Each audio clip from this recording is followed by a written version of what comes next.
All right, amen. Good evening to all of you. I just wanted to just talk a little bit about, as I said just earlier, giving you a hint as far as black and white versus color And then when his TV. time is up, you start it again.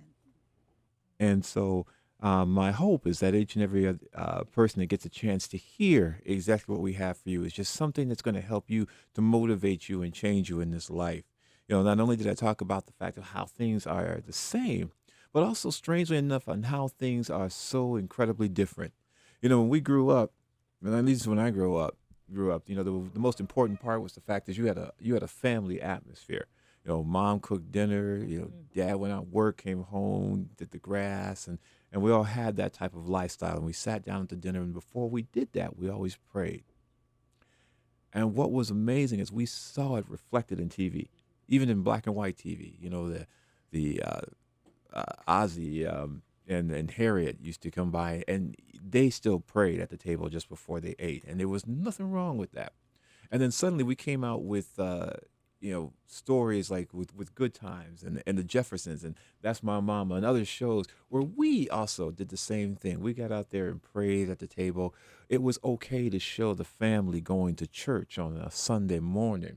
It was okay to see that sometimes when things got a little tough, that the family did get together and ask the Lord for His intervention within our lives, and that His presence in our lives made a huge difference.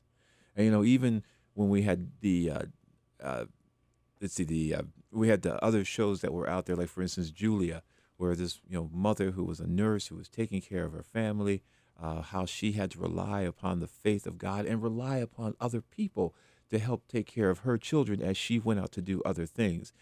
TV was very different back then. God had a place in television with us. God had a place in always being the encouragement, always being the way that we would follow when it came to transcending ourselves from just being parts of families, but to being greater things that we could ever possibly be.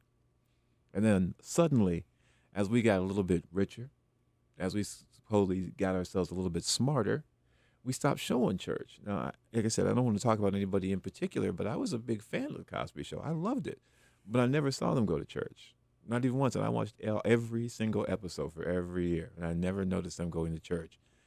Is that important for their show? Maybe not, but it was important for my spirit.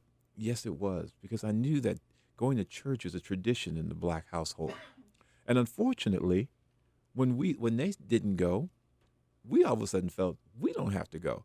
Look at our churches; they have shrunk down to a third of what their original size was. Mm-mm. And I'm telling you, they continue to shrink and shrink and shrink. And why?